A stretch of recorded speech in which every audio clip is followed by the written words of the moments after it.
Assalamualaikum warahmatullahi wabarakatuh. Alhamdulillah hari ini kita bertemu lagi ya nak. Kali ini kita belajarnya pakai video. Sebelum belajar kita berdoa dulu ya. Sikap berdoa. Doa sebelum belajar. Bismillahirrahmanirrahim. Rabbi zidni ilma warzuqni fahma. Amin.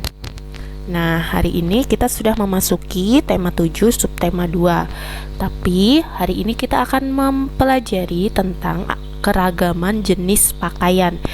Pekan kemarin kita sudah belajar tentang keragaman jenis makanan. Nah, kali ini kita akan belajar tentang keragaman jenis pakaian.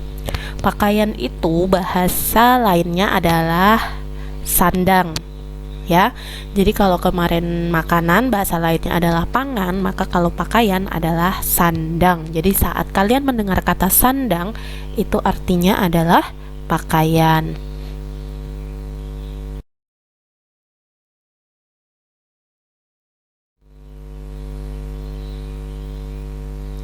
Saat ini, jenis pakaian itu berkembang sesuai dengan kebutuhan dan kegiatan yang dilakukan oleh manusia. Ya, selain itu juga biasanya adat kebiasaan suatu daerah itu juga mempengaruhi jenis-jenis pakaian yang kita pakai. Nah, seragam sekolah yang kita pakai, seragam olahraga itu juga beda jenisnya, kan? Nah, pakaian olahraga itu biasanya dibuat dari bahan kaos, katun, ataupun spandek. Supaya apa? Supaya nyaman dan mudah menyerap keringat saat kita berolahraga. Nah, pakaian olahraga itu juga nggak semuanya sama ya, beda-beda jenisnya.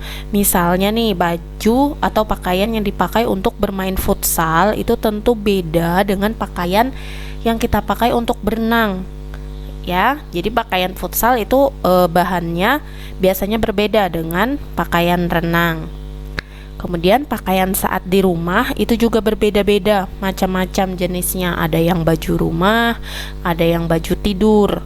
Kemudian baju yang di rumah itu biasanya pakai baju kaos, celana, atau rok. Nah, kalau kita mau tidur itu biasanya kita pakai piyama atau baju yang longgar-longgar supaya nyaman saat kita tidur.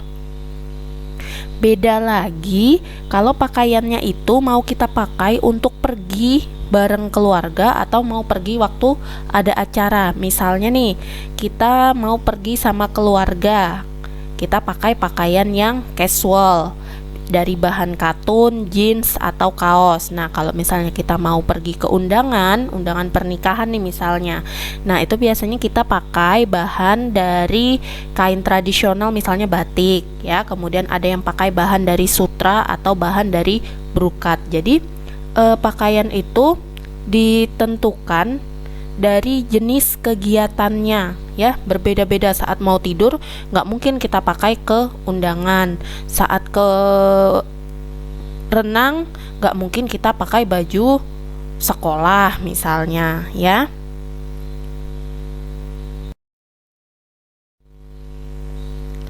Bagaimana dengan jenis pakaian yang kalian miliki? Tentunya juga beragam kan? Ada yang pakaian rumah untuk bermain, ada yang seragam sekolah, ada yang pakaian untuk keundangan, ada yang untuk jalan-jalan ya. Tentu berbagai jenis pakaian yang kalian miliki sangat beragam. Lalu dari pakaian yang beragam itu, apa yang harus kita lakukan? Tentu saja kita harus banyak bersyukur kepada Allah karena kita masih bisa punya pakaian yang banyak jenisnya. Banyak nak teman kita, saudara kita yang belum tentu punya jenis pakaian yang banyak seperti kita. Jadi harus kita jaga, harus kita rawat pakaian kita ya dengan baik. Itu merupakan rasa syukur kita kepada Allah ya. Jadi kita rawat, kita jaga, itu adalah contoh rasa syukur kita kepada Allah.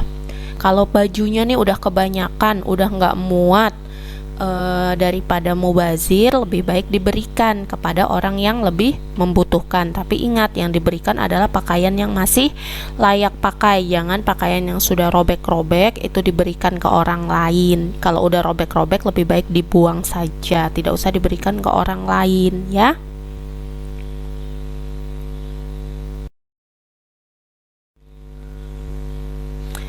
Nah, di sini ada gambar seragam dari berbagai profesi. Ada gambar seragamnya dokter, polisi, guru, dan pemadam kebakaran. Nah, pakaian yang digunakan manusia itu fungsinya untuk apa sih? Tentu untuk melindungi tubuh. Jenis-jenis pakaian itu dibuat dengan bahan dasar yang berbeda-beda sesuai dengan kegiatannya, adatnya, atau profesinya.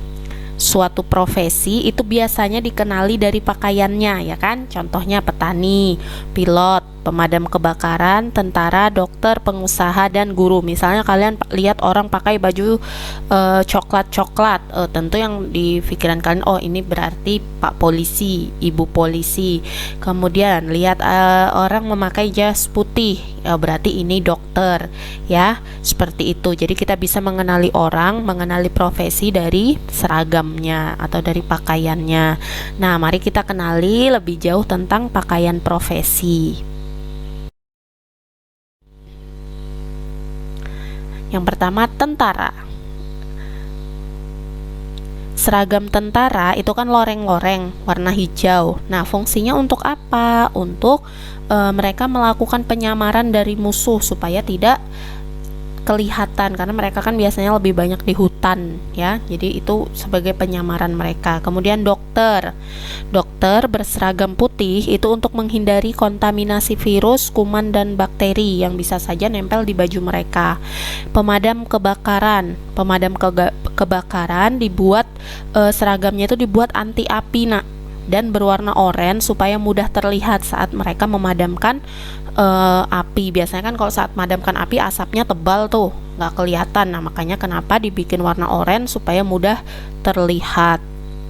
Kemudian ada juga profesi yang tanpa seragam.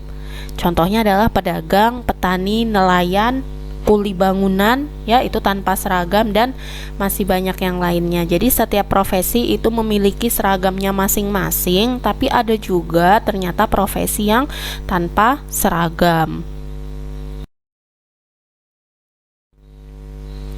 Meskipun ada profesi yang tidak menggunakan seragam, peran mereka itu juga penting bagi kita, ya. Jadi kita tetap harus menghargai perbedaan keragaman seragam itu. Walaupun mereka nggak pakai seragam, tetap harus kita hargai.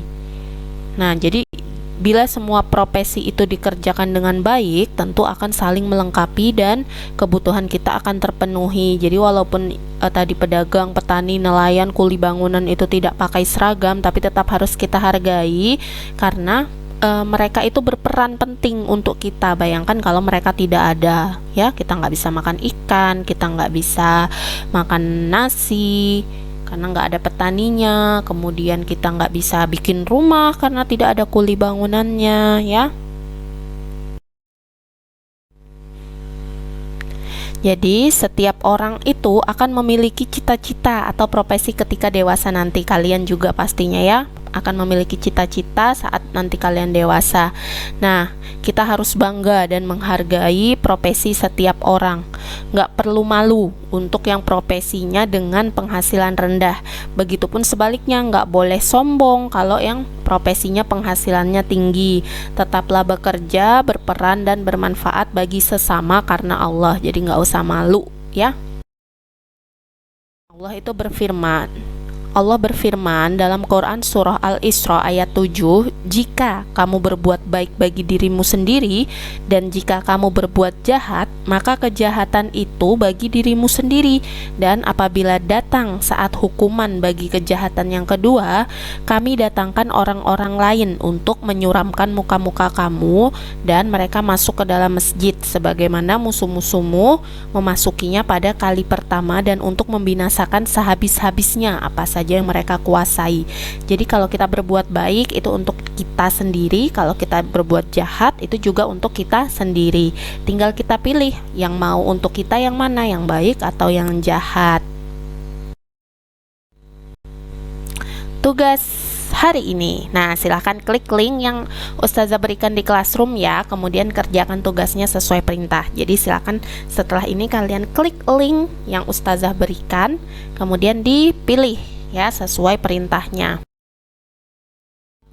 Terima kasih untuk hari ini materinya cukup sekian. Jadi berbagai macam profesi, berbagai macam pakaian itu digunakan, disesuaikan dengan kegiatan apa yang akan kita lakukan ya. Jangan sampai salah kostum atau salah pakaiannya, misalnya mau ke undangan malah pakai baju tidur, mau tidur malah pakai baju undangan ya.